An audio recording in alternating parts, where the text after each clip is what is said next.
Okay, so this is part 2 of the video that I'm converting over right now. Okay, October 29th, 2024. So that's all we got from that little bird. Now, I don't think it's going to go and spread out nice between 12 jars. Plus, I wouldn't mind kind of maybe somewhat weighing it. Now, that's basically the fat that I will distribute between that and the jars, because if you're looking to gain weight, that's what you want, okay? Now, like I said before, I had beef. This was on sale, people. Huh. Well, it was supposed to be on sale. Doesn't look like it's on sale. Where am I? You gotta watch when you order these things online. Does that look like $10.99 a pound? Yeah, I guess it'd be $10.99 a pound. Anyway, I paid $10.99 a pound for this on sale, quote unquote, right? And I'm telling you, I am so glad I did the beefs section back in the day when I did, whether they're in the freezer or in jars, because in comparison to price wise back a year or 2 or 3 or 4 or 5 or 6 years ago, oh my god. Anyway, you can see what I've done here. I mean, you can see what I paid for these 3 little teeny weeny pieces of meat. And because I don't think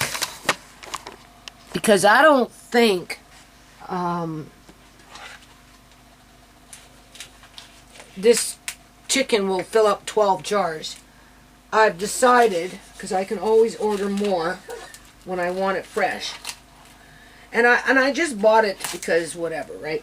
So what I'm going to do, fatten all, because we need to fatten up Amari, right?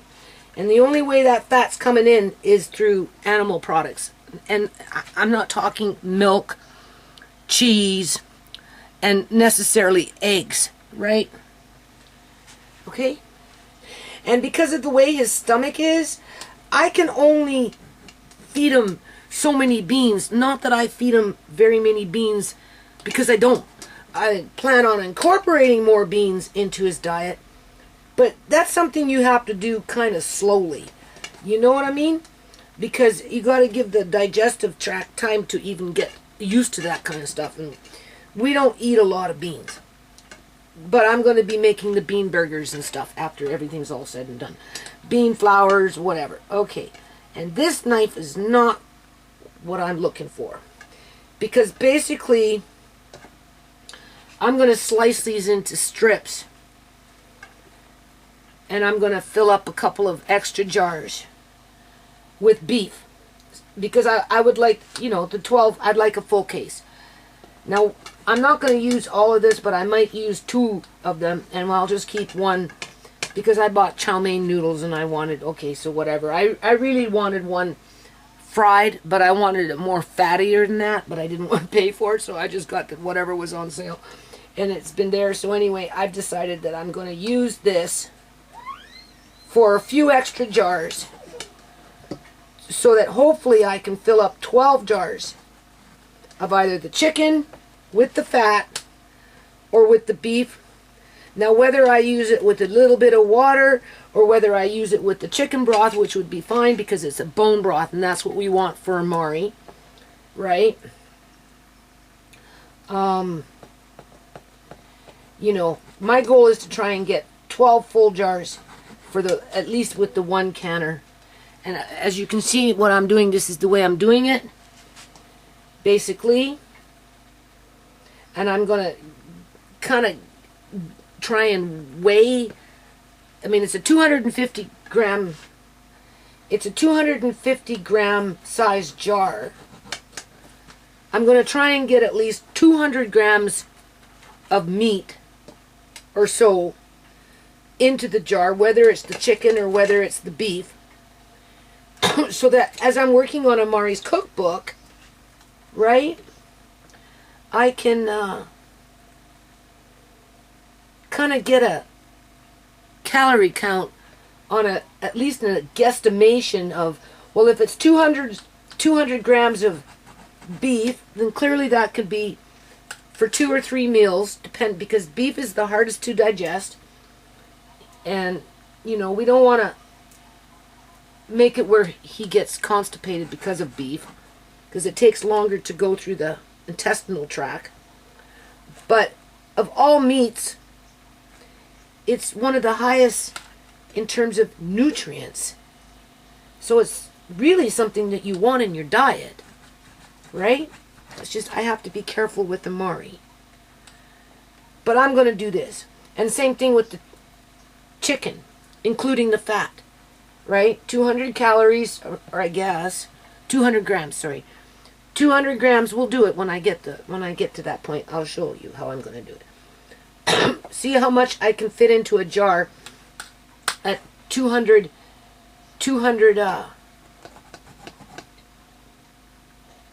grams,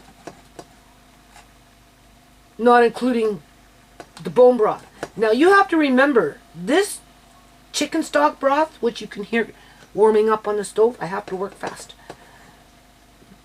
That is 100 times better than what you buy in a grocery store. Okay? Not only does it taste better and actually taste like something, but it's packed with the collagen, the whole 9 yards. Where that other stuff is kind of watered down, and yeah. Anyway, so I highly recommend to do this kind of stuff because you just get a better quality food product, right? Of course, I had to pick a dinky little knife, right? Make it hard on myself.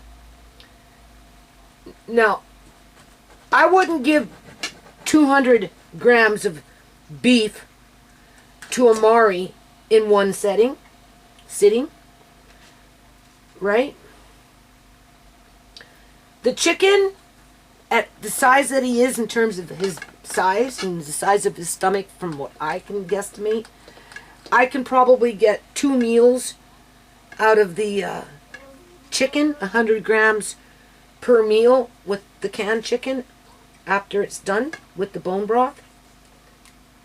Beef, same thing, 200 grams per jar.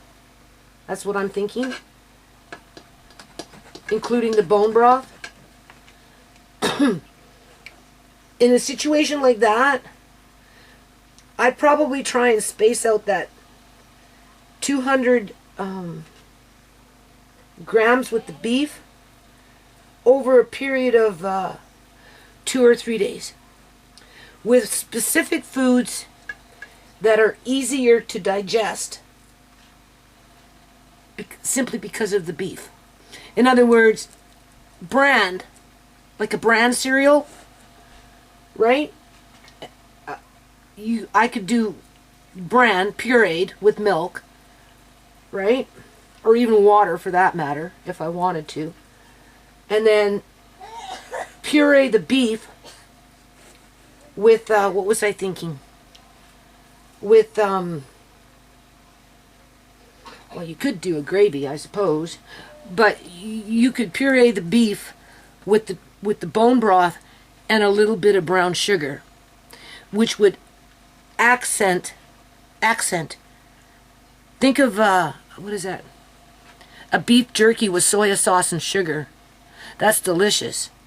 So I could do the beef pureed in the broth with a little bit of brown sugar, and then take some of that bran that's been pureed with or without water or even milk, doesn't matter, right? And mix that beef into the bran, and it would go good, and the bran would help to prevent him becoming constipated with a lump of beef inside.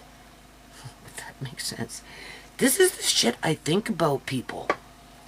And this is the stuff that, you know, as like I'll be writing this in, I'm going to be writing it down. Right? I'm writing it down. Explaining the theory behind it. Right? Because if I just puree the beef and give him beef in between other things that aren't maybe whatever, it's just going to back him up. Right? Chicken, I can give him back to back like the turkey. When I cooked that turkey, he was getting turkey every day. He loved it. The chicken that I'm going to be cooking in after this is all said and done, that's for the 3 of us to eat until there's nothing left of it. Right? Oh my God. And So he'll be getting chicken every day until there's no more chicken left. That's what I'm trying to say. Right? We're with the beef, Andre and I, we can eat the beef because, you know, if it bogs us up a little bit, it doesn't matter because, you know, we can push it out, but not Amari. So those are the things I have to think about. You know. And I'm cutting the fat. I'll cut it with the fat. Right? I like to keep some of this fat off to the side if it's not already. So I spread it out evenly between everything, right? And but yeah, I'd have to break it up a 200 grams over a 3 or 4 day period. Like give it to him one day, maybe not give it to him the next day. I don't know if 100 grams of beef would be too much to give to him at one sitting because of his, you know, the size of his stomach and what we're dealing with. I won't know until I can kind of get an idea of how much I'm having to work with.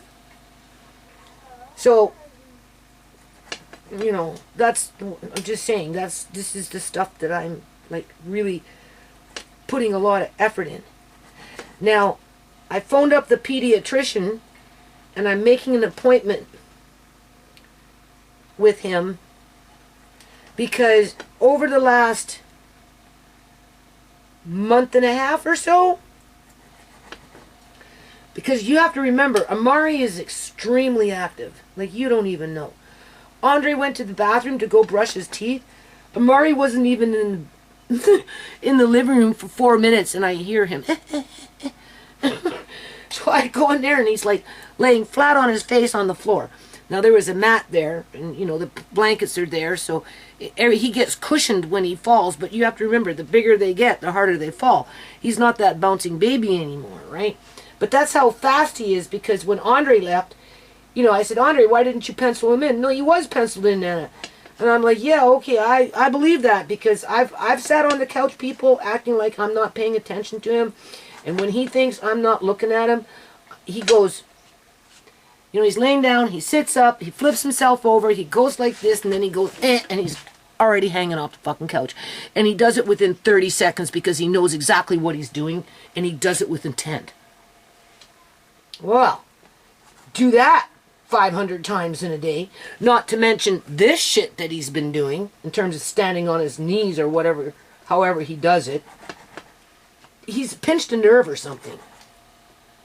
So what's happening is, and this is another thing I'm going to write in this book, like caregivers, I don't care who they are. They could be the parents, they could be the uncles and the aunts, could be a grandmother like me, it could be a foster care parent, it could be anybody that's a caregiver, right? Because you're always under a microscope, you're under scrutiny, as if whatever happened to Amari was your fault. Doesn't matter. And, you know, that people put these hurdles in front of you that are impractical to many degrees, right? Because, first of all, every child is different. Every circumstance is different. And no matter how hard you try, you're never going to have that perfect Amazon in terms of, you know, big and burly and strong and, you know, highly intelligent and can conquer the world and become a king. I mean, for as much as you'd want that for the child, let's be realistic. Do you honestly think Amari will grow up to be that? Hell no. So what happens is you begin to accept their flaws, and, you know, you just want them to be happy, right? You know, and flourish to their ability and come into their milestone to the best of their ability, right? You know, and you have to lower your expectations and be happy that you have what you have, and not feel like you've been shortchanged. And, you know, that's another roller coaster of emotions. Okay, so anyway, you know, we know Amari's had seizures, right? We know Amari's on seizure medication, but I guess it's a medication that every now and then needs to be adjusted to his weight, right? So, you know, it's been a long time since there's been any increase on the medication, right? And because I don't go to each and every appointment because, you know, he's not sick. Don't treat him like he's sick. Don't exploit him like he's sick. Don't try and capitalize off it because you want to suggest that he's sick. Because he's not. He's disabled. He's been physically injured with lack of oxygen to the brain, which affected his mobility and his speech, right? Okay. So, anyway, the last time I went to any health professional with the Mari in terms of the regime that they got me on with that at-home program that I've talked about in the past was with the feeding team. And we know that they gave me a bad report, right? A bad report because I wasn't gung-ho to be, oh yeah, I'll show up in 5 months from now, even though technically I just seen you, right, that it's supposed to, right, like it doesn't, why? Oh, well, and then, well, and then they said that I was, giving him Tang versus their supplemental drinks because he wasn't eating because of the supplemental drinks, and all I was thinking about was he's getting all these supplemental drinks. He's not eating anything for Tisha, for me, really. You know what I mean? You can't force it on him and then make it so that he really doesn't want to eat when the time comes, when you think you can get him to eat. Right? There's that emotional roller coaster, right? So, I'm like, well, at least get him vitamin C. And Tang, is an affordable option when it comes to vitamin C because 1 cup of Tang is the equivalent to the amount of vitamin C that you would basically need for the day. So I thought I was, at least covering that base because he liked it and he drinks it. And I just mentioned it to them people. And they twisted it around and they made it sound like I was depriving him of fucking calories or something, right? Because I was giving him Tang. and they said that instead of giving him Tang, to give him more milk because he's underweight, quote unquote. And he's skinny. When they already know that children with cerebral palsy usually are skinny, and that's why they prescribe these supplemental drinks, and they put the expectation on you to pump in, not feed them, but pump it in, these extra, 2,500 calories for a little teeny weeny fucking kid, as if. And then when you ask them, well, how do you do that? They say, well, here's these. Give them 7 of these in a day, even though they constipate them so bad that the Ecolax shit doesn't even work. And you end up getting into an emergency situation. A month goes by and he doesn't poo. Like, come on, people. He's not wanting to eat. Clearly those things were bogging him up, right? And then when he gets so full and he can't shit it out, he pukes it out. And then it's a mean for them to start scrutinizing you, trying to figure out what the fuck you're doing wrong. And then they find any excuse to interject themselves into your life so they can say they're trying to help you when in fact they're freaking intimidating you. These are the things that I want to write in this book for the caregivers that come into this situation. I had 5 kids. None of my kids came down with cerebral palsy, freaking Down syndrome, heart defects, none of that. And for every time one was born and came out healthy, I was like, oh, thank God, thank God. I escaped that fear of being pregnant and not knowing what was going to come out, because nobody wants to have a disabled child. But every time you get pregnant, you kind of like, you're rolling the dice, right? Well, I had my 5 kids. I thought I made it through in life, and then all of a sudden along comes Amari. And my whole character is in question. Not once, not twice, but fucking month after month, year after year, for as long as he's in my care, because I come into this medical team professional, so on and so on and so on. It's the hip doctor, it's the urologist, it's the it's the dentist, it's the fucking feeding team. If it's not that, it's somebody else. It's the pediatrician. And they all have their own ideas of what it means to actually raise a child. They base their experiences on whatever it was that they've been dealing with for the duration of their employment. So what works for some may not work for others. Others may respond faster than... Your order came. They just have to know the steps. Okay, we'll bring it in. At the very bottom. Right, well, there you go. They're fucking ignorant. That's just rude shit. At the very bottom, right? Well, that's just rude shit. And then you wonder why we don't want to pay tips sometimes. Like, what the hell?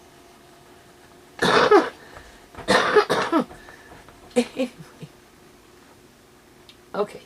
And I didn't get my jars. And I needed them. Because I got this stuff here. So I'm going to have to settle for mason jars from the grocery store. In terms of 1 liter to store them away. Okay. Okay. So, you know. Anyway. Over the last month and a half. Right? And, you know, when did I stop giving him these drinks? In a month? A month, maybe? And he's only had 4 within a month. With the most recent one about 3 or 4 days ago. And I'm telling you, as soon as Andre and I mention it, we both go into panic mode. Because we know what to expect from them. And, like, I'm not out of the woods right now. In terms of, I don't know how long it's going to take for that thing to pass.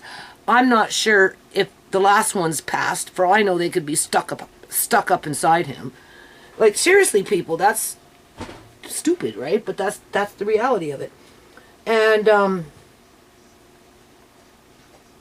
but over the last month and a half, every few days or so, it's not regular, it's not a daily thing, but every few days or so, he's been waking up,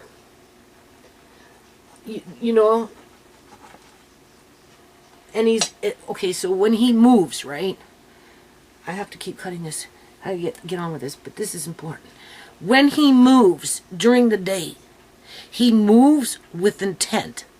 As if you were to sit in a chair, get up and start walking. Well, he can't do that, but what he can do is, he's laying, he pulls, or he pushes, however he does it. Next thing you know, he's sitting up, but he wants to go over there.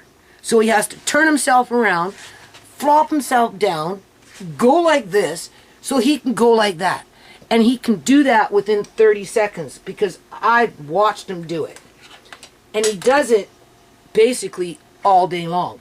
When he's not going like this, you know, laying down, sitting up, flipping himself over, twisting his legs so they're all gooped up, but for him, it doesn't matter to him. He got them where he wants them. Next thing you know it, he's up like this, on his knees, well above, you know, the couch part, right? He's up over here now. You think he's gonna get up and stand up on the couch.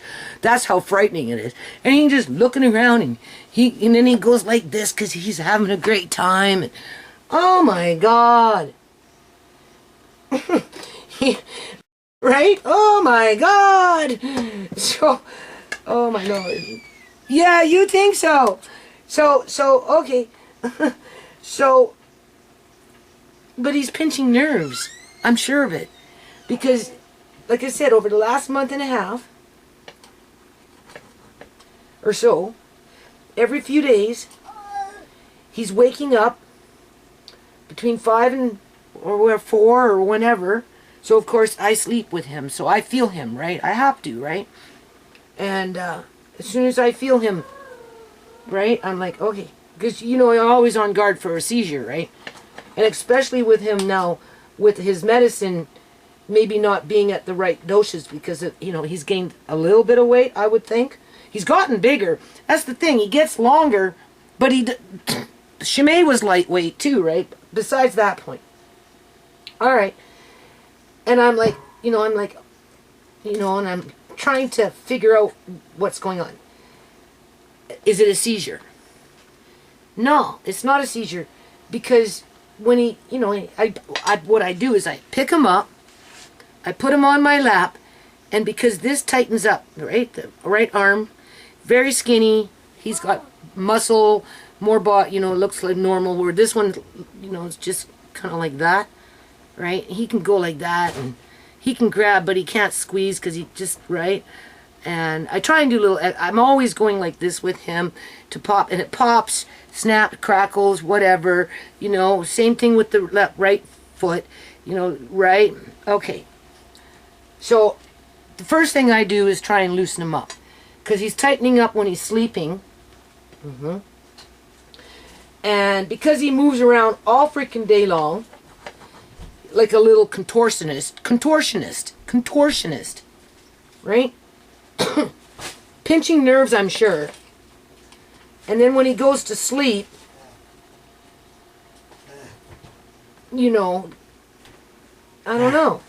He's waking up and he's doing the same kind of move as if he was ready to do what he does during the day to get from point A to point B to point C. The only thing is he can't get to point B and he can't get to point C. He's stuck on point A. You gotta take a look, by the way. Yes, I did. I had to buy it because it was supposed to come free. So I'm going to double check and make sure it came free because I bought those 2 big boxes of cereal. Buy 2 big boxes of cereal. Yeah, why'd you buy Rice Krispies? I didn't buy Rice Krispies. No, I did not. I bought Shreddies. Shreddy wheat. Oh my God! Then they're fucking. Ooh, it's okay. My shopping days are gonna be ending soon anyway. Okay, so in terms of the big shops, right? Yeah, I'm not joking, by the way. No, I'll look at it after. I'm That's busy. a mess. What? What is that? One of your packages that Yes, I know that, Andre. I'm doing a video. I thought you ended your video. No. Okay, sorry. Yeah. So, chopping up this fat, right? So, you know, I have to figure out, well, if this is a seizure, then obviously call 911, right? But it's not a seizure. Because as I got him in my lap, you know, trying to figure out, oh my God, it's, you know, 3 o'clock, 4 or 5 or 6, you know, right? He's having a seizure. Oh, Andre, you know, oh. But I, going like this, trying to talk to him, and he's laughing. He's either laughing at me. This morning, it happened again this morning, he was fussing. Right? Because, you know, I'm going like this. He's either going to laugh, communicate to me, which tells me that he's not having a seizure. He's just tight, because after I do this for a little while, anywhere from, we'll say, 30 seconds to a minute, maybe as long as 4 or 5 minutes, he's fine. Because I loosened it up.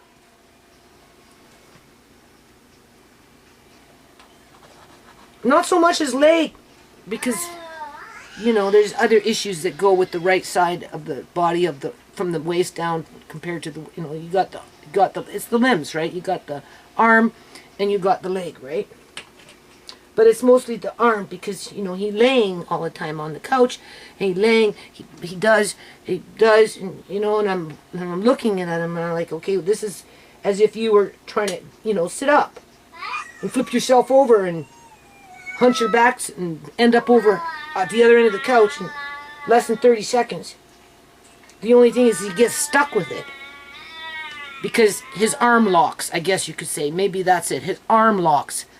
So because of that, that's why I have to do this. So at 4:35, 6 in the morning, I'm sitting on the couch in the dark, going like this. Until it's not bugging him no more, I guess. So anyway, I made an appointment with the pediatrician. That's why I'm getting the castor oil. This is the sesame seed oil. Now I have castor oil. You know, every now and then, I've got an oil over there that's got magnesium, and every now and then I give him little body rubs and stuff, but this, I think it's going to have to, you know, go to a whole new level where it needs to be regular. I don't know. Because you have to remember, they gave me, they prescribed me a prescription. It's a form of muscle relaxant that is to help with the tone, the tightening. The problem was there could be a lot of side effects to it. Now there's already side effects to the medication that he's on, but he's been dealing with it pretty good. And I'm old school like Uncle John. You know, I don't, you know, like it wasn't an absolute, it was just, you know, like, you don't like him drooling? Here, we'll give you a medication so he doesn't drool.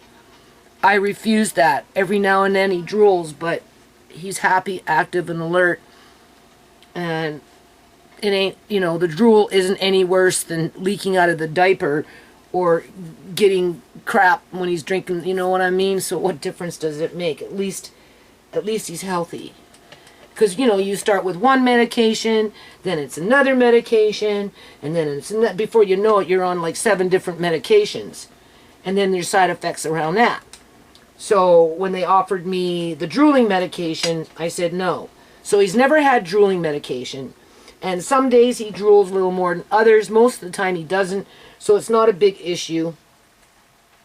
Then they, because of the tone, right, they gave me the muscle relaxant, and I Googled it, and I didn't like the results of it will make him lethargic, it will make him sleepy, it could bring on seizures, it could bring on comas. Literally, people. Right? You know what I'm saying? And I'm like, whoa, I don't think so. You know, like, do I absolutely have to do it? No, you don't. Well, what you are doing? Well, you know, I'm trying to give him massages. I actually bought chamomile tea here. I don't know where it is. I haven't done it yet, but I need to, right? This is a green tea.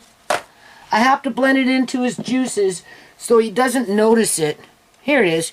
And I've got other ones kicking around too, right? I'll leave it out.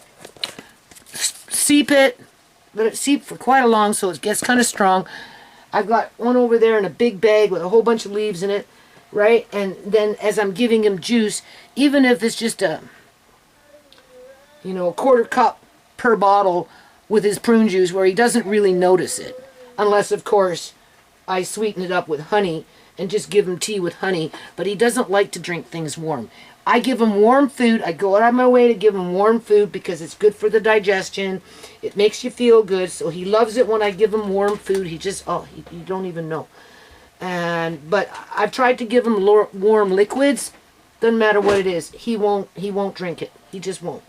So I'd have to make it in advance and then just slip it in with his juices. Or maybe he'll drink it cold if I put enough honey in it or something. It's hard to say. But so anyway, what I'm trying to say is, you know, because it's a new thing, and I've had enough time to figured out that it's not a seizure. It seems to be resulting from pinched nerves, maybe, because he's so active during the day. Or from the tone. So I made an appointment with the well, I'm making an appointment. He's gone for a week or so. So I got a call back. Here, Mickey, here's some beef fat. I'll give that to Mickey. There you go. So that's one.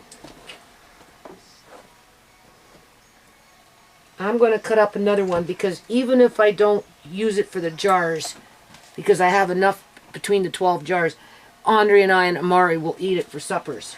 I was going to cut it up like this anyway, have it a little bit with chow mein, have it a little bit with tacos, and then if there was anything left, I was going to freeze it anyway, already pre-sliced for more tacos or something like that. So in this situation, no, because we are making something for Amari, I want 12 jars specifically for him. And we already know we got the turkey, right? So I've got turkey, chicken, and now beef. So I'll be going to see him and talking to him about this. Now, whether he suggests that I start using this medication, you know, I mean, I have to discuss it with him, right? And I'm going to start, I should be getting my new castor oil wraps. I'll show you when they come. And I'm going to put them on certain parts of his body. Like, the castor oil is very thick and gooey, so I don't know. I'll have to wait and see, right? And see if that helps. And I really should I have this beautiful, I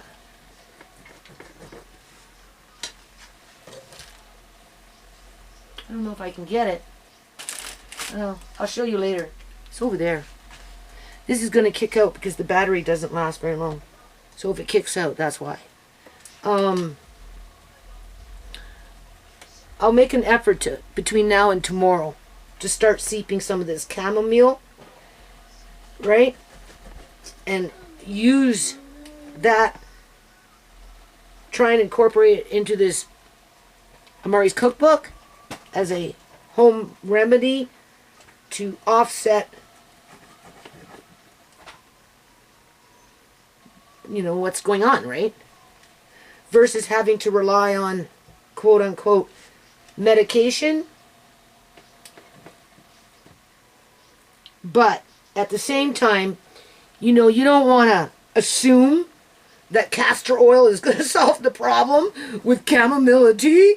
So when I phoned up to make an appointment, I told him what was going on, right? Otherwise, I just would have waited because, you know, like I say, I don't go out of my way to go see people, right? Because all in all, Murray's pretty active. You can hear him playing and being vocal. He's getting stronger, most definitely. There's no doubt about that. He's getting cocky. He's getting good at certain things. He's proud of himself while he does it. You know, he's sneaky as he does it, right? When he thinks he can't get away with it when you're there, he waits for you to leave. Just as fast as you leave, he's done it because he's been waiting to do it. You know? I mean, like, come on, people. You can't... I'm proud of Murray. Who wouldn't be proud? You know, he's doing what he's capable of doing. But, you know when I go in. So the point of all of that, okay?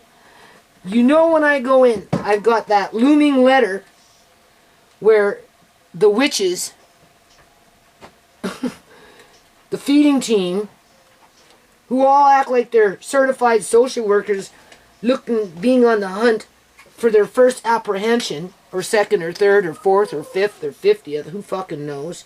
Because that's what it feels like sometimes. Because you can't live up to their expectations, no matter what it is.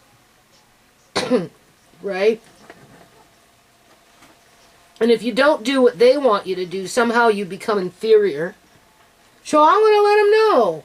Like, I already told the receptionist, like, I don't give Mari those drinks no more. Only 4 in the last however long, 3 weeks or whatever the hell it's been since I stopped. I'd have to go into my videos and look.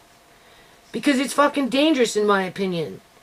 I'm not going to sit here for a week waiting for him to poo because he hasn't pooed for 3, wondering if I should take him to the hospital as he starts crying and cries for 2.5 fucking days because even though I'm giving him this Emalax every fucking day, like it doesn't make any sense. So I went with the grandmas, the old school, back in the day on the farms, what they did with the kids. And it worked. But I shouldn't have to ever do that again. And if I do, it's far and few in between. Like once every 5 years or something dumb like that. 10 years. And I had to make a decision. And I chose this instead. So I have to go and battle with the pediatrician. Because he'll be like, well, clearly it's not working. He's not fat enough yet. I'll be, yeah. Because his body's getting used to fucking food. Well, he's not even used to it yet. Right? I can't just... He's not a doll that you can just stuff, and then have it come out on the other end unregurgitated. You know? Right? You got to give it time to digest. You got to give it time for the gut flora to reestablish itself, if it ever can. Right? Because it's been damaged. You know what I mean? That's the hard part of having a disabled child. And I know parents go through this too. Because when Tammy was around, I hope she's okay. Tammy Smith, right? You know, when she was around, she hooked me up with her friend in, I think it was Idaho or Ohio, one of those places. And her son was 38 years old, had cerebral palsy. So she was an experienced mom who had already went through it all. And she told me, even with her, you know, she was always on scrutiny because her son was long and thin too, right? Because, you know, you're not feeding him enough. No, it's not that you're not feeding them enough. It's just, yeah, they do. They burn off more calories. The body itself, even without them doing anything, is burning off more calories. But this is where this cookbook is going to come in handy, people, after it's all said and done. Because children like Amari, they don't come with a manual. And, you know, these women with the feeding team, quote-unquote witches, well, okay, if you want me to fatten them up, give me some, you know, give me some recipes or something, like, right? Like, oh, well, just give them more cottage cheese. Just give them more butter. Just give them more, what do you call that? Cream cheese, or, like, just that kind of shit. Whipping cream, right? It was all basically milk products. And, you know, there's consequences around that too. Especially if you're lactose intolerant. Amari doesn't seem to be. So for that I'm lucky. But what about for people that are? You know, like, you have to find alternatives. So, you know, I'm trying not to build my menu, I guess you can say, on just milk products to fatten them up. Right? Just because you're fat doesn't mean you're healthy. Right? We all know that. Okay? You can be fat, like have a thick, heavy, set body, which if people looked at it would say you're fat, when in fact you're healthy for your body stature, for the type of body that you have, right?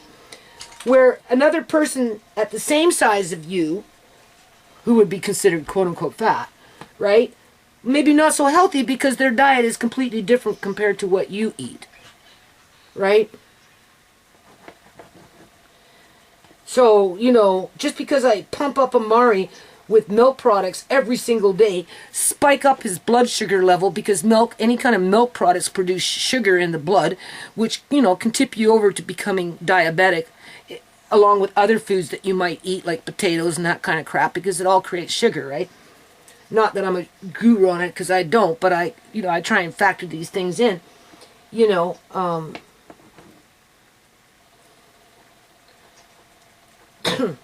And then because you can't live up to their expectations, all of a sudden you look like you're being negligent, and you're withholding, you know, the one you're looking after, of something.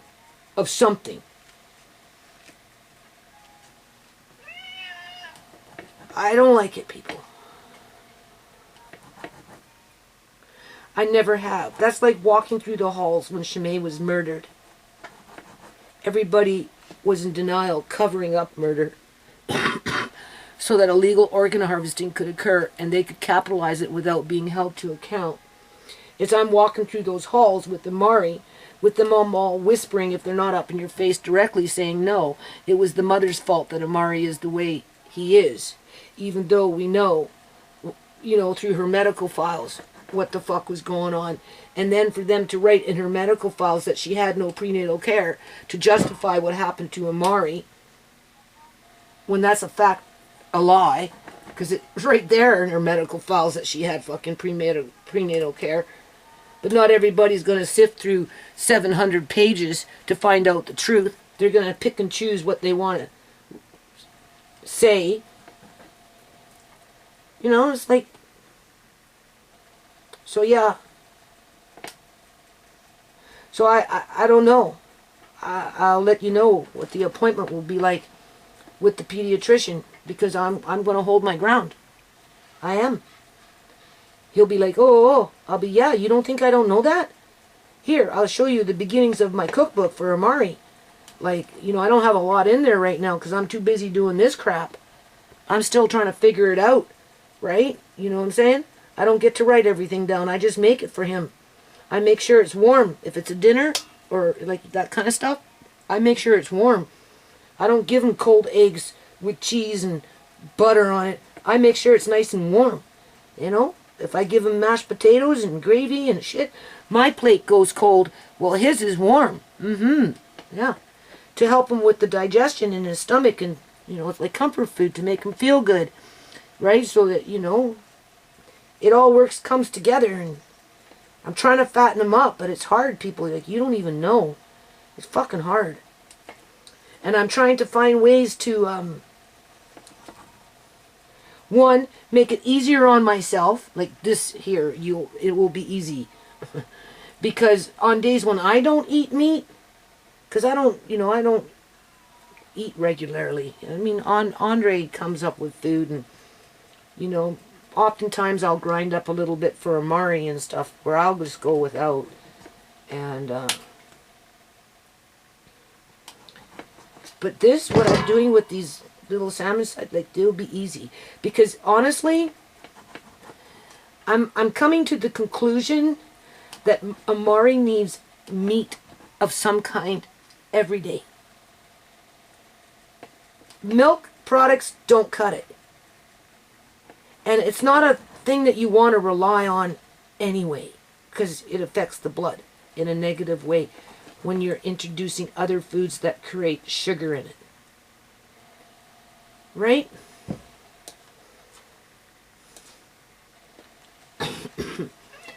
Go away. You had your piece. It's just you want to make it convenient, especially when they're small.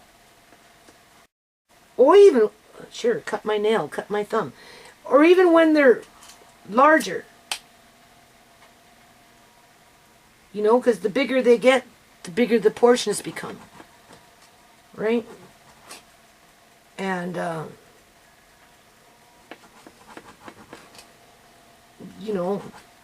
it just, this is what I'm doing. I think this is the right way to go. Because it builds in that staple where if I don't have fresh chicken in the fridge going in the oven, because what happened was I'll use the turkey. Okay, I made the turkey, right? I made 2 turkeys. I made the turkey, the first one, did whatever, right? We ate turkey. Then I said I wasn't going to do no more turkey. But then I got a free turkey. And then that's when I decided to really do the salmon-sized jars for Amari. And of course, he eating turkey. So he was getting turkey every day for quite a while. After a week and a half or whatever it was, I'm like, Andre, does it look like he's, fattening up? Right? Because, I'm feeding him meat every day versus those supplemental drinks, which are just basically plant-based. Okay, people? I'm thinking I see a difference. Andre says, no, not yet. And I'm like, okay. So, a week and a half, 2 weeks go by between the 2 turkeys, and then all of a sudden came in a lull because I wasn't cooking meat. And what little meat that was maybe coming in from downstairs with when Andre comes up with the meal wasn't a daily thing. So I was resorted down to cereals, milk, egg, a little bit of cheese, spinach, a little bit of whatever, right? That's not what I want. I want where I'm thinking what's better is where he gets X amount of meat protein daily with maybe one day, no more than 2 days out of the week where maybe not so much. Maybe when I start cooking lentils or something more, that the lentil can replace the meat. But even if I was cooking lentils all the time, I still want to give him the meat. Chicken, turkey, obviously beef, but you have to be careful with the beef. Pork, yes, right, but there's not as many nutrients in pork as there is in these other ones. Turkey is the easiest to digest, with chicken next in line, with pork next in line, and then obviously fish, and then beef. Beef is the last one, although beef is the best next to fish, which I have a lot of salmon. I just, haven't been doing that yet. Here, Mickey, here's a big gristly piece. Here, Mickey, you can have this one. Where are you? You can have that one. Okay, so I did 2 of them. And since I'm cutting, I should just finish up with the one that's here. So I'm going to put this here. So $24 divided by 3. I gave Amari's $16 worth of beef, chopped up thin, to spread out between the jars. And I've got this little beef piece left for either tacos or chow mein noodles maybe tomorrow, which Mari will get a little few pieces of it. So right now, yeah, it's not easy, people. You don't even know.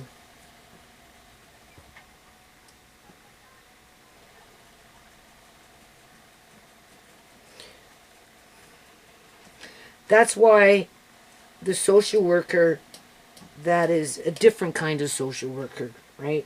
Like that goes with that feeding team, you know, that just it's just a team of different workers within different departments through that at-home program.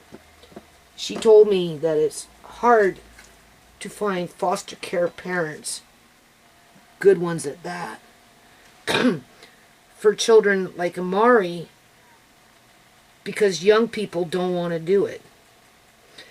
And it's normally retired people or people getting ready to retire who are like professionals, nurses, those kind of people, right? Who already have kind of experience with children like Amari. And they're far and few in between these days. Because, you know, I worry, right? I worry what's going to happen to him when I can't look after him anymore. It's not like Tisha's going to be around. And like I said, my son will only be capable of doing so much. Now, keep in mind, Andre, you know, is learning the ropes. Learning the ropes. And he's changing diapers now, people. Yeah. Doing a good job at it, too. Yeah. He had a poopy diaper the other day. He didn't even quibble about it. At first, when he had to, a few, you know, weeks ago or whatever it was, I don't make him change him every day, but I'm slowly but introducing him to the realities of he's been doing good, right? Because you have to remember, I always tell Andre, God knew what he was doing when he made you first. He knew exactly what he was doing. And Andre does. He wants to look after Amari when I can't do it no more. So I'm trying to walk Andre through the steps of how to run a house. Not scattering things everywhere is one of them, which he hasn't quite grasped yet. He's working on it, though. And he's washing dishes now. Right? He has to still figure out how to wipe down a counter properly. He's changing Amari every now and then. Can change his clothes if he needs to. Right? So it might end up being Andre, because that's what Andre wants, and that's what I want. And I know that's what Amari wants, because they love each other. So if I can hold out until Andre's of age, 19 and older, then yeah, hopefully that's what will happen, and I won't have to worry when I die. That Amari will...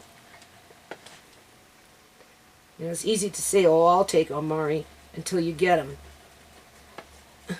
Until you get him. And you're dealing with pissy blankets and pissy clothes after you just changed them 2 hours ago because he ripped his diaper or it leaked through because of just whatever. And then you go to feed him and he's swacking the spoon and the food goes flying. Right? Or you leave him alone for 2 minutes and you come back and find him almost halfway across the room, half hanging off the couch, half on the couch, if he's not already down on the floor, pulling shit, playing with shit. Like that boy will move himself from the laying down position, flip himself over, get to where he sees toys on the floor, and make it so that he's half hanging off the couch, grabbing toys or whatever he's trying to grab. Yeah. Like, seriously. But, you know, it can be scary because nine times out of 10, he's no danger. But there's that one time.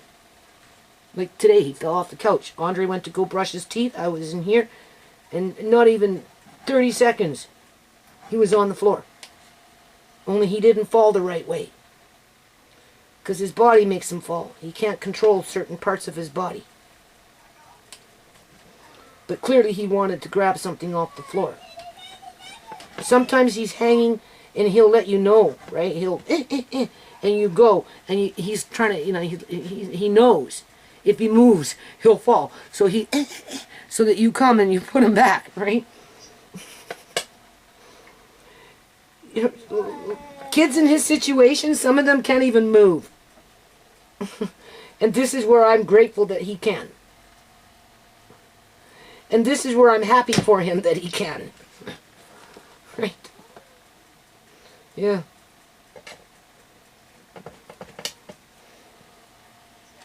Anyway, so that's what's been going on with Amari.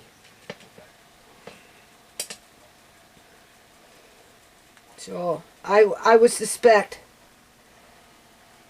you know, if I do any videos to any degree, this camera's going to kick out. It is recording, right? Mm-hmm. It will probably be around this stuff because this is my priority right now. Right? I gave those drinks the benefit of the doubt. They make it very easy to rely on them for convenience purposes. It appears to satisfy the kids because they don't even want to eat after the fact of using them. But it's counterproductive when it's not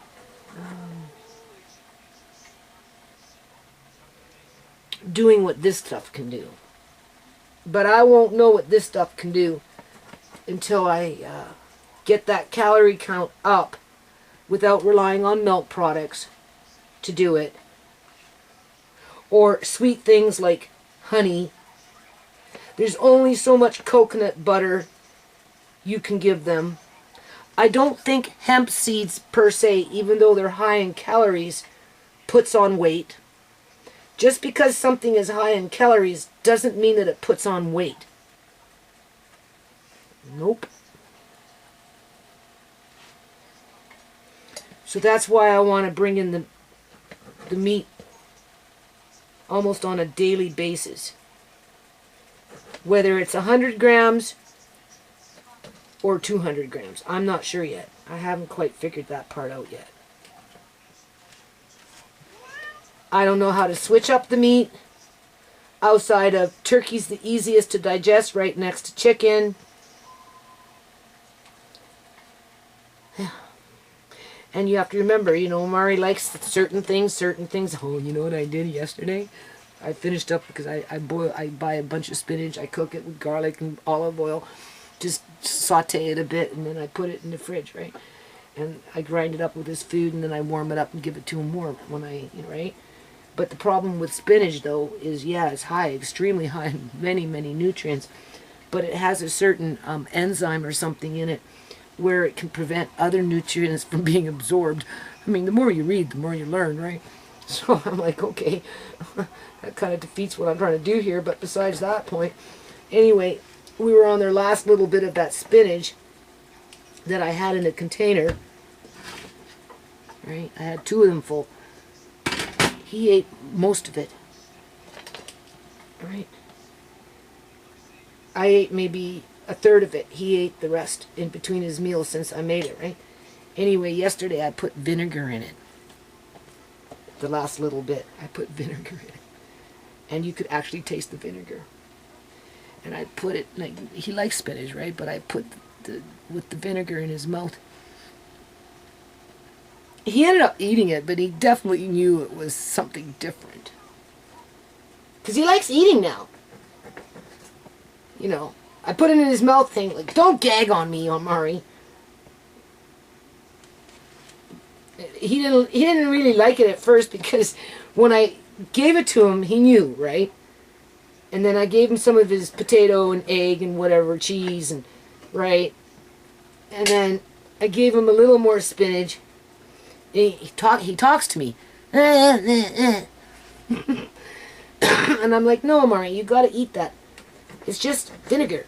That's all. It's good for you. It's good to have a little vinegar. Yeah. And I'm like, no. He ended up eating it. Didn't squawk too much, but he definitely let me know that it wasn't his favorite. He prefers spinach without vinegar. So anytime you're introducing a new flavor, that's what I'm trying to say. You know, you got to give it time for him to develop a taste for it. Right? So he got his first little introduction of actual vinegar with his spinach yesterday. So, yeah. So when it comes to live streams and that new content, I don't know, people. I don't really have time right now. Maybe I'll try and whip one off in a week or two just for the sake of it when I want some downtime after I'm caught up with all this other crap. Now you see?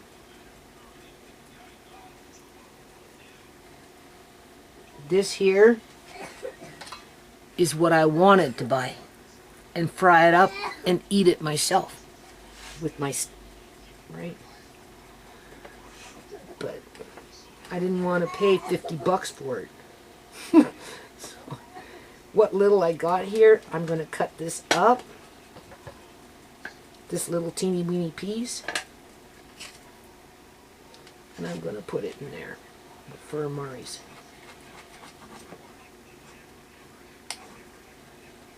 Because that's the stuff that will help to put the weight on him. And animal fats, contrary to what some people have to say, are good for you. They're easier to digest versus vegetable oils, vegetable fats. I just don't want to rely on butter, milk, cream, cottage cheese as a main, I guess that's a protein food, right? I don't know. Still haven't quite gotten that under control yet in terms of understanding the logistics. There. So I cut that little bit up into small little pieces. So I'll just mix that in there. And this is what's left. And this video is probably long enough as it is now. So maybe I should end it. Or maybe I'll come back and I'll show you how much I filled up into jars. How about that? There's an idea. Because I'm going to try and weigh it out before I put it in a jar just to get a guesstimate so that as I work on the cookbook, if I can get 200 grams of meat, regardless of what the meat is, into the jar, divide that by 2 for 2 meals for Amari, whether I give it to him 2 times a day in terms of 100 and 100, like with the chicken or something, right? Not with the beef, I would not do that. If I was to do the beef, I'd break it up into either like 3 parts or 4 parts. And I'd mix it in with bran or something like that to help with the digestion process and just pushing it through the intestines versus it sitting there and clogging him up. Oh yeah.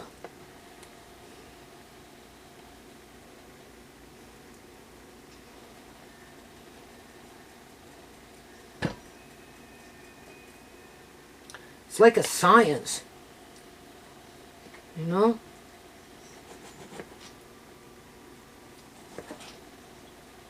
Yeah. So I don't know. I don't know what's going to happen when I go see this pediatrician.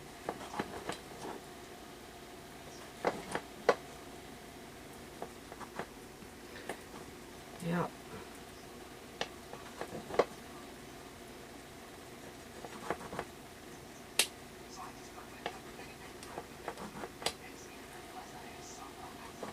Okay, so that's either for chow mein or tacos.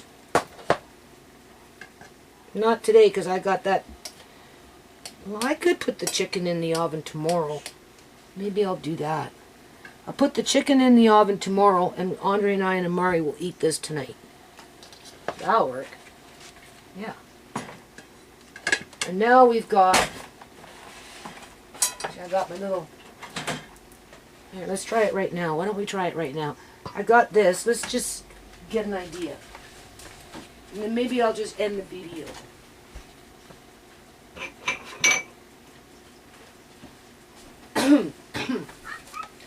Now, if he was an adult, I would say that would be for one meal. But he's not an adult. He's just a little boy with a tiny little tummy. Don't forget, he's got this tiny little waist like Shemaine. So that becomes deceiving. Okay, so we're going to put this on. The jar itself is 187 grams. We bring it to a 0. Yep. Now we're going to take some of this beef. We'll try beef. So a handful of beef to fill up the jar, approximately. Right. Fat and all is 108 grams, so that's right there.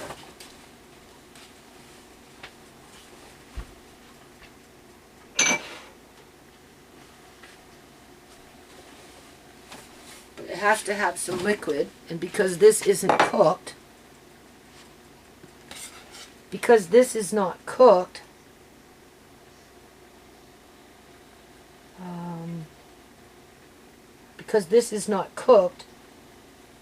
I have to add liquid a little bit to it because I want liquid in it. Otherwise, you just can't without liquid because it's raw. It's going to release its own juices, but it won't be enough to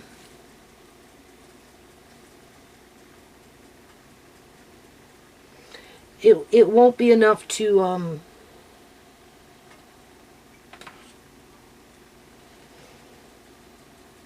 cover the meat. Now,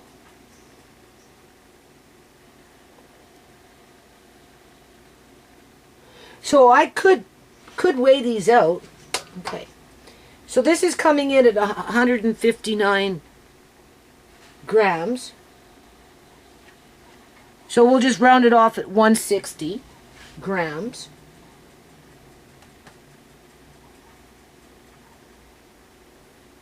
Yeah, 158. So we'll just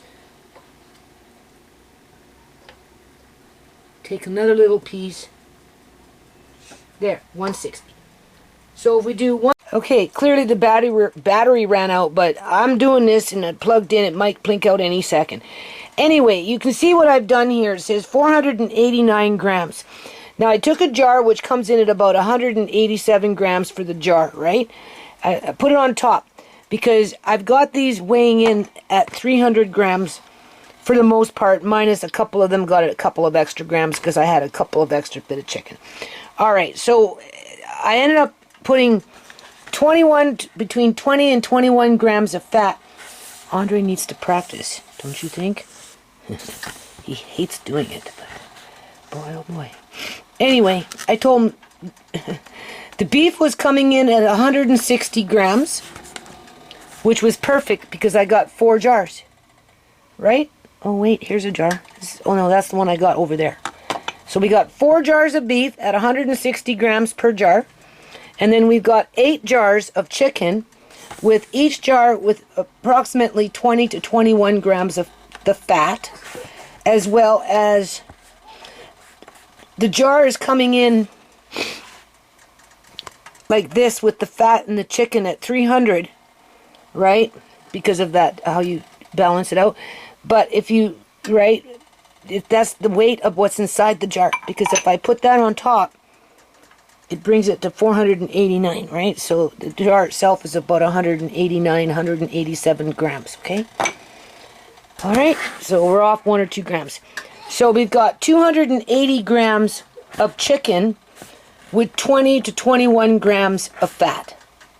So we basically got 300 grams of chicken in the jar, including the fat, at 20%, right? Well, I don't know if it's at 20%. It wouldn't be at 20%. Because no, that's not how you work out the percentage of fat to 280 grams. You have to do math, right? Anyway, I'm not doing math. I could do math because it's a different percentage, right? Oh my lord. Anyway, I don't want to worry about that. So we got 20 grams of fat per jar with up to 300 grams of chicken product per jar compared to 160 grams of beef per jar. And I accomplished my goal with 12 jars. That's good. This is an extra jar from over there. I don't need that. I just wanted the one case, right? And because technically you're not supposed to be canning with a lot of fat per se, because fat likes to crawl. But if you like, but if you do, anytime you do meat, really just close down to the ground where it's nice and cool, it solidifies the fat so it's less apt to crawl. If it heats up and starts to melt, okay, either or. I plan on using these fairly regularly, so I'm not too worried about it. It's in my best interest to give Amari that extra fat because that's what's going to help to put the weight on him, and he needs it. He does, right? Some people would benefit from not having it, where Amari benefits from having it. So now I'll turn this, I guess it turns off by itself. I just put that there for now. I'm not very good at doing this, but I'm learning. I don't even have a place to put this stupid thing. Let's just put it right there, maybe. Yeah, that'll work. Now I'm going to put the bone broth into everything, including the beef. Yeah, I will work on that later. And I'll write it into Amari's cookbook as a supplement. Because this would be a supplement. This cooked up tonight, and Amari gets his portion, whether you weigh it out or not, is your daily meals. Where this, you want to pre-make it in advance so it's convenient, nutritional, and you kind of know how many grams you're dealing with in terms of whatever it is, the fat and whatever. There's a mixture of fat, brown meat, and white meat with deep, rich bone broth. I mean, you can't get any better than that. And it looks like there's going to be just enough bone broth, minus maybe a pint or so, because some evaporated already, which just made it richer. Oh yeah, that's all that happened there. It just got richer. The more it evaporates, the richer it gets, right? Now, because the beef,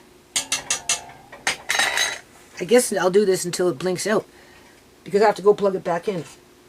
Now the beef is going to release some of its own liquid, so you don't want to fill it all the way up. The beef isn't real cold, so putting hot liquid into this jar, because the jar is not cold, because the beef is, coming to pretty much room temperature because I've been working with it. Start pouring in some liquid. Hot is hot at this point, right? Slowly, so you don't crack the jar, right? You have to be careful of that, right? But because it's not real cold, it's been out for the last half an hour close by the stove, or half an hour, 45 minutes, it should be fine. And I wouldn't fill it up all the way. Oh God, no. Because, like I said, the beef is going to release some of its own liquid. And when you do this, don't forget, white meat, including like in a turkey, white meat will absorb liquid. And you have to give it time to absorb and settle so you can top off your jars. Because when you cook it, you have to have your water level. So basically what I'm doing is I'm starting off with 2 ladles, and this is not a very big ladle. of this beef with the chicken broth, right? Okay? Because after it's all said and done and cooked, I am going to want broth in there. More than what the beef itself will release. I mean, it's a hit and miss as to whether you're going to get siphoning or not. Right? But even if you didn't do this, you can still get siphoning. In terms of once the beef releases its liquid, it might be too much, so it might spit out, right? It doesn't matter. I mean, it's a hit and miss. So, with what little bit that I did there, I wish I see. This is where I can't see very well. If I go like this and I look at the bottom, I'm like, my water line is, I don't know. I can see it. Maybe just a tad bit more in there. You kind of taking chances, but that's okay. I'd go at least halfway up the jar, because you don't got a lot of room with these things, you know. That's the problem with these kind jars. You know, I like them. I love these jars, but you don't got a lot of room with them. Anyway, so we're going to let that settle, and then I'll take a teaspoon and I'll try and distribute it evenly between them. Now, with the rest of this stuff, because it's been pre-cooked, right? These ones, you want to fill up to about 1 inch headspace.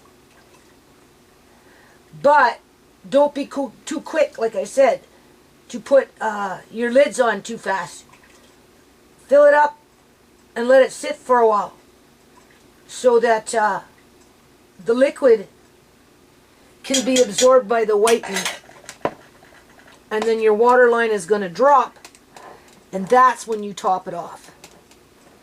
After it sits for about 10 minutes. That's my experience. If you want more liquid in your jar, that is. But for this one, you have to have, because it's already cooked, you have to have the water line over the food, because the heat travels through the water, which through that it travels through the food, right? Without the water, it can't travel through the food properly. Okay? The liquid, that is. Whatever liquid you're using. In this case, we're using beautiful bone broth. Okay?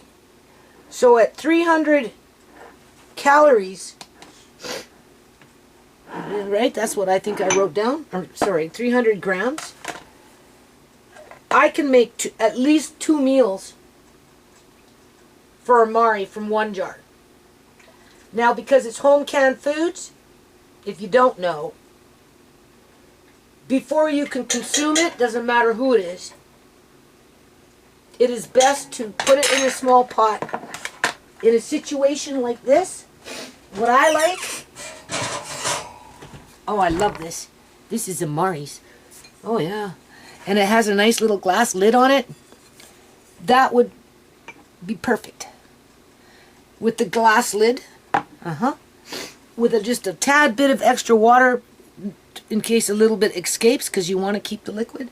Not much though, right? The lid sits on it pretty good. And because it's cast iron, right, you bring it to a boil. Once it's boiling, you turn it down to that low to medium boil with the lid on it. You leave it like that for 10 minutes, and then you can consume it. So in a situation like that, when I open a jar, I gotta talk fast because this camera's gonna die. In a situation like that, when I open a jar, I would cook up the whole jar as is, and then I'd put it back into a clean container. Well, I'd cook it up, let it cool down, then I would grind it. And then I would put it into a clean container, the other half that I didn't use. for tomorrow. I just based it what I can see here, like from what I can see, knowing how it will grind up. I mean, Amari could probably eat half of that with his meal, no problem. Oh yeah, easy. So definitely I can get, at this point with him being the size that he's at, 2 meals out of this, which would be 150 grams of chicken with approximately 10 of those grams of chicken fat. Not including whatever nutrients you're coming in with the bone broth. Right? That's pretty good. And because it's pre-made in advance, you don't have to feel stressed out about it. In terms of, oh my God, I don't want to, I'm, right? It's just, when you're dealing with a situation like this, the more you can make it easier and proficient so that you can be consistent. Like I said, I did those 2 turkeys. Amari was in his glory. He was getting turkey every day.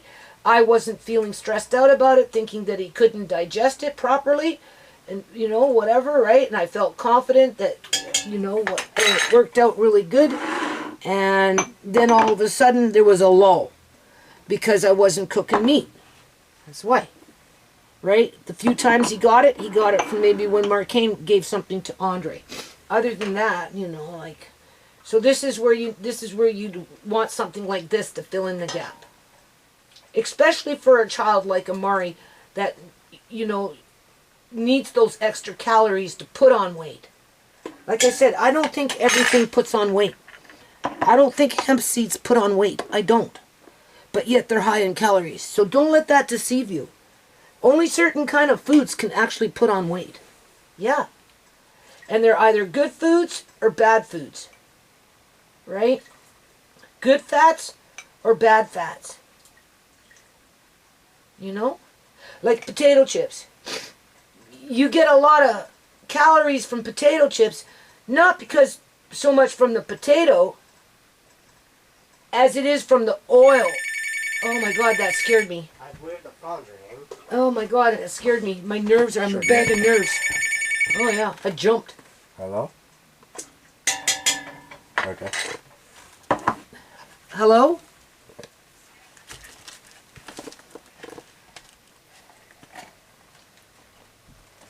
Okay.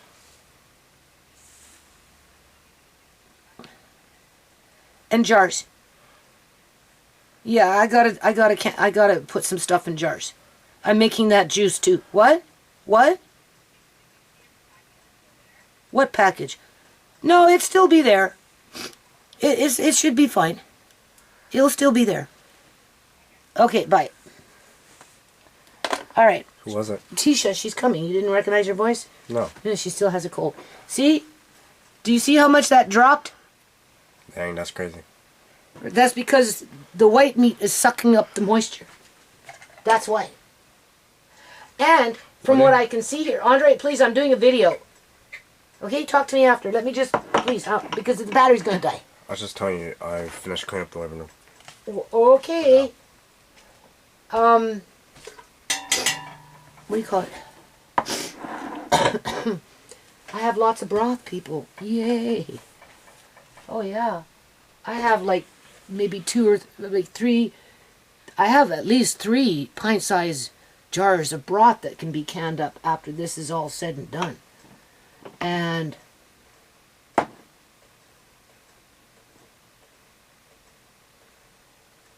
Andre, why am I seeing something red here? Huh? Why am I seeing something? Oh, maybe because that, oh, I know what that is. That's beef fat. I put a little bit of beef fat in there because I was trying to weigh everything out. That's a little bit of beef fat. Or is that beef? Oh, no, that's beef. That's why it looks like that. See? Do you see how bad my eyes are? So you see as I'm filling, they're dropping, right? So I'm really happy because I got, oh, I would say at least 3 pint-sized jars of this beautiful broth, which makes me extremely happy. Oh, yeah. And then it's 75 minutes in the canner. And because there's a fair amount of fat in it, the closer down to the ground, the colder you can get it in terms of keeping it cool so the fat solidifies and doesn't crawl. You should be fine. If I lose a jar here and there because of the fat, I mean, it's the same probability without the fat. So what difference does it make at this point in life? It doesn't. So, there. I'm going to end this video on this. I'm going to upload the one that's, I should be converted by now.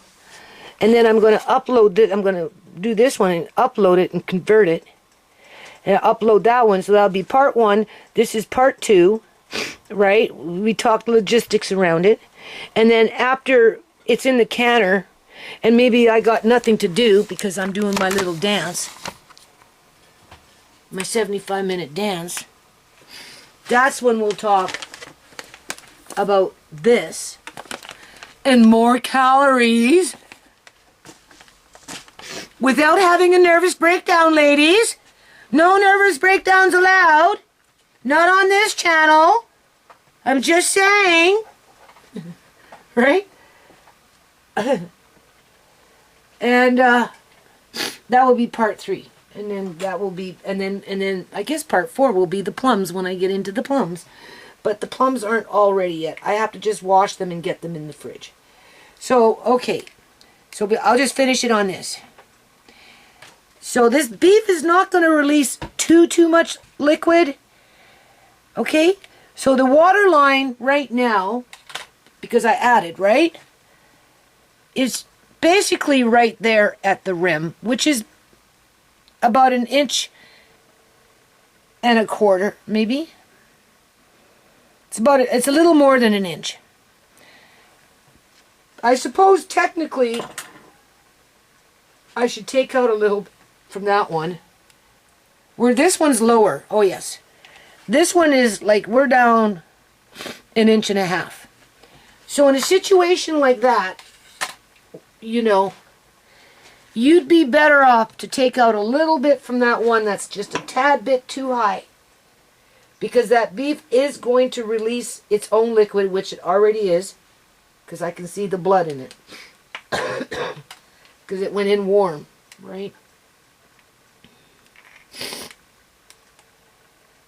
And, yeah.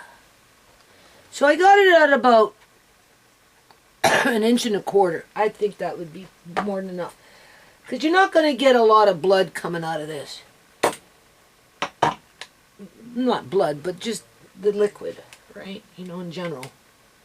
As long as you got a little something in there.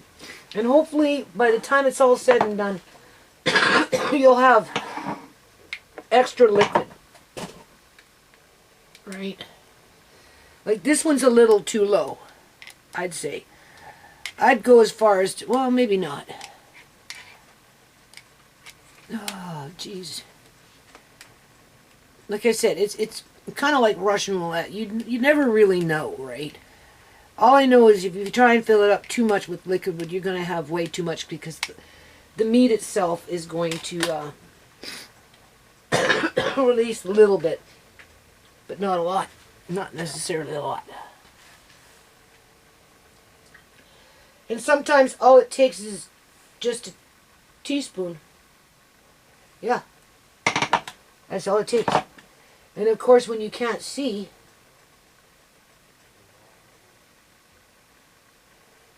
it's that much harder to guesstimate where you're at with it.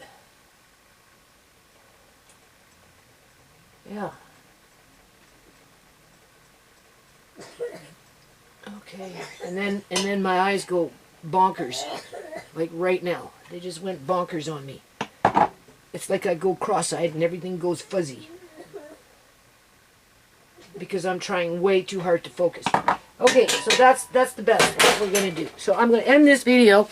And I'm going to put this as part 2 to what I've been talking about for the last 2 days. Okay? 75 minutes in the pressure canner. Including broth. Technically, it's only 25 minutes in a pint, or sorry, 20 minutes in a pint for broth, or 25 minutes, but it doesn't matter. Even if you put it in with this for 75, it still works out fine. So you can see I still got lots there. At least 3 to 4 pints, which makes me extremely happy.